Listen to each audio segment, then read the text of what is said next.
Hi, this is Steve from SewingGold.com, and I'm just going to show you a brief video on the difference between this standard servo motor that I've got here. This is a 3/4 horsepower servo motor, and then also the reliable 6000 SM servo motor.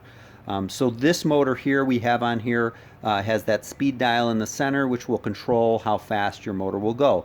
Right now we have it on a fairly slow setting. It's on this Juki DU-1181. So if I push on the pedal, get it to go nice and slow.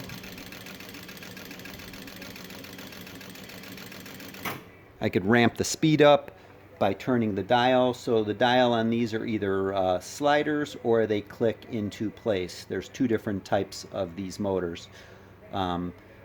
So that's what the 3/4 horsepower servo motor does. Now with this motor, it can be used on a walking foot, anywhere up to about 1700 RPMs, and then if you're going to use it on, let's say, DDL-8700 or something like that, you could dial the motor all the way up to the top 3450 RPM. Okay, so I'm going to pause this and walk over to my other machine with the 6000 SM servo motor. Okay, so this is the reliable 6000 SM servo motor. This one we've had on our floor model for probably about maybe 2 or 3 months. So this motor has a little more speed control, has more features. It's brushless compared to the other motor that has brushes in it. So the other motor has a little clutch in it, little clutch pad, and then also has brushes. This is brushless technology, so it's newer technology. It may have a little bit more of a slow start on more heavy material than the other servo motor, but basically they're very similar in the way they work. So right now I have this set on the slowest speed setting, which is 5. So if I sew on this 8700 here, I'm pushing all the way down on the pedal, and you can see it's fairly slow.